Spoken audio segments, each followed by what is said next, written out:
If you don't know her already, I would like to introduce Julia Aguayo. She is my co-minister today, and you'll see why in just a moment. She'll be playing a special piece for us, and then she'll be playing something after the sermon as well. You'll notice there is no hymn of affirmation today. Julia? Yeah, I will actually be playing the same piece because I thought that was kind of the point to make you listen from a different perspective and after being inspired by the sermon. And it will be another piece from the Amelie movie that I played a couple other pieces on other occasions, and it was requested that I play more. So I hope that.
He who was seated on the throne said, I am making everything new.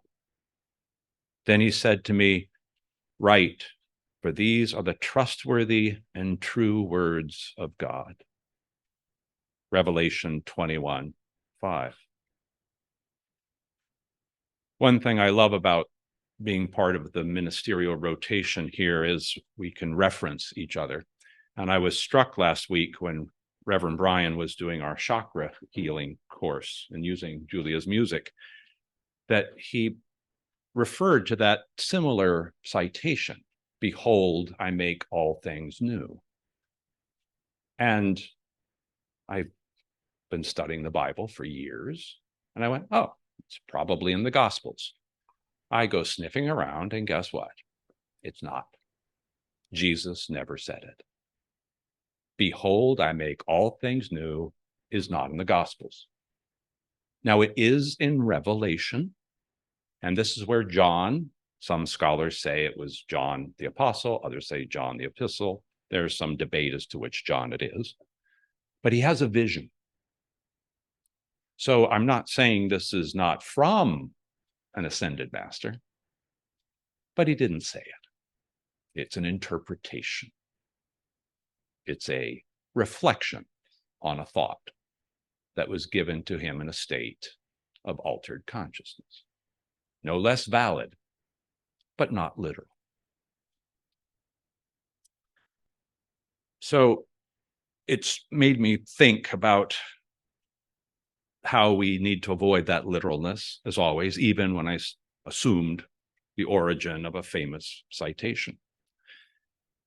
And it reminded me of a workshop I gave the other week, and it was on mentorship. And this group is interesting to me because they always like to have the boundaries pushed a little bit. So I secretly get to go be a metaphysical minister with them, but I change all the language. And they wanted to know, how does one become a mentor and what we should do? And I talked for a little bit. And then I had them mentor each other right there. It's a group of a couple hundred. I said, find a partner, start mentoring. But you cannot, it could not be professional. That was the idea. It had to just be, what do I wear for Halloween? Or I keep burning my lasagna, or whatever it is. Okay. But it had to be a real concern. And I had reminded them at this point of what the title of today's sermon is, which is be more active listeners, which is a common phrase. It's trending. I appreciate it. I've used it myself endless times. And then I asked them a question after this little sharing. And I said, so with this active listening, how many of you immediately started to fix the problem? 200 hands shot in the air. Active listening was fixing. It meant, oh, I think you should go as a ghost. Or, you know what, Scott, that thing on your eye, I know exactly what to do about it. So everybody started to fix. And that was after being suggested and prompted to use more active listening. And this has started to trouble me in all my teachings, which is, that's not quite right. Active isn't quite right, because we listen like with a purpose, an over purpose. And then, as Spirit often does, and thank you, universe, I have another client who is doing a book tour of this book right now, Time's Echo, it's called. And it's about how music, particularly around after World War II and the Holocaust, the echoes of it not only kind of carries the meaning with it from that era. That's why he calls it Time's Echo, is that it's kind of timeless. And he uses 4 major pieces. But bless him, Jeremy Eichler, he says, no, and I actually think I said that in one of our sessions, getting him ready for his press release and media appearances. And I think I used the term, is it like active listening? He said, no, Scott, I think of it as deep listening. That's it. Thank you, Jeremy. That's the piece, thank you, universe, that I needed. Active listening means active, do something, where deep listening does not. And then I started to say, wow, well, that's very good. Then what are individuals saying if I just listen deeply? What are people saying, or peoples saying? And when we get to the deep listening part, it seems to be there is no fix, because we are listening to that divine essence, that divine calling, that divine ineffable portion underneath. There's no fix, because at that level, there's only God. God makes everything new, not by making everything new. Everything is new, not by physical attributes, but by a deeper perception of them. And notice this with any of your own revelations. No events changed. We changed. Our point of view changed. Our gestalt changed. I put this to the test this morning since maybe like many of you, I woke up a little too early. We started service a little early too. We just got our clocks a little too much on the going backwards. And when I went for a little run this morning, and I noticed that there was a lot of jet noise traffic coming off of DCA.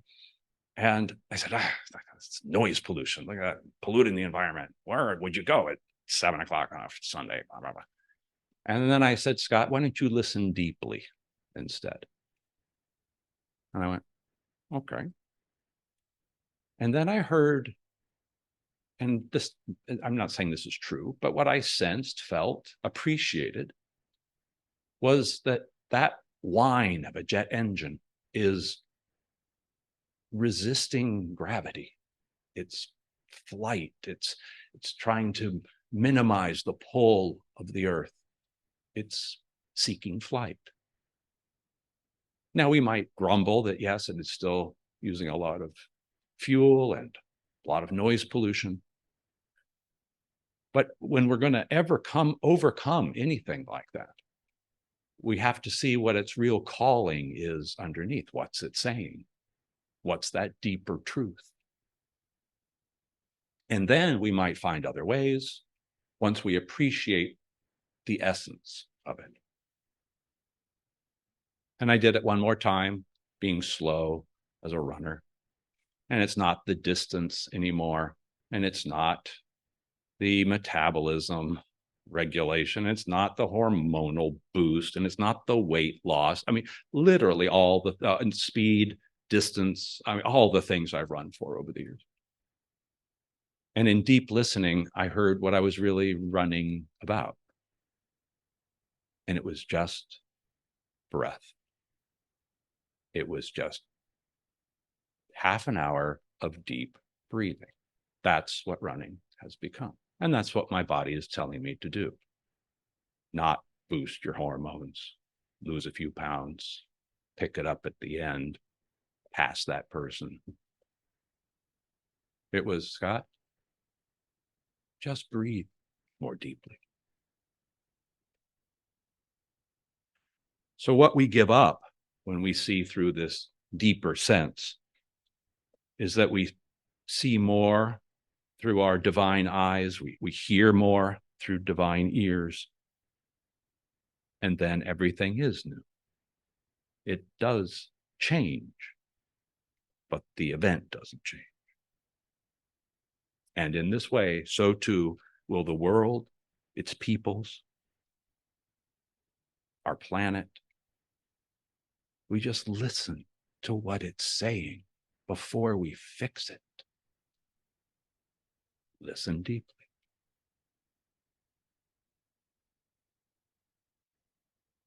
We have the extraordinary opportunity to practice that right now. Julia is going to play that exact same piece. I would like you to listen to it again. Don't anticipate it. Don't assume it. Just listen deeply. Listen to the essence underneath the tune itself.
And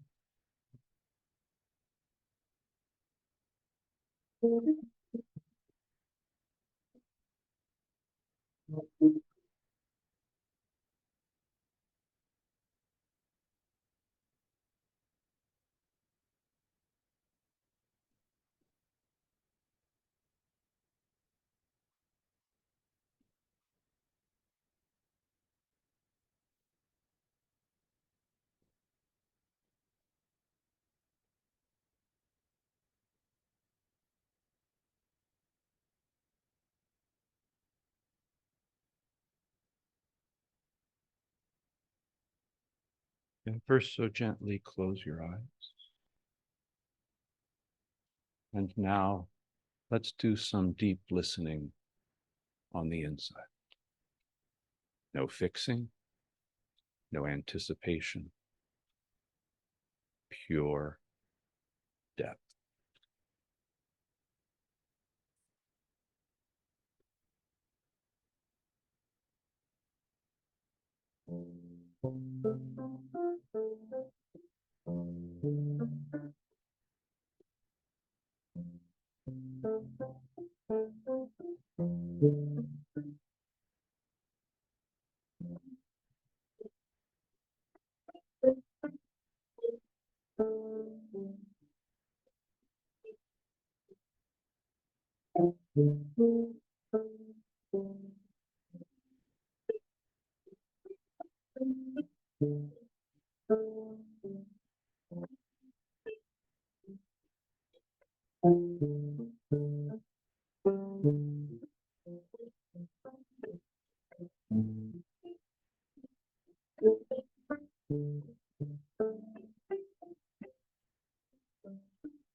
From deep listening, there's no judgment, no fixing, no fear, just appreciation and the divine essence of all things.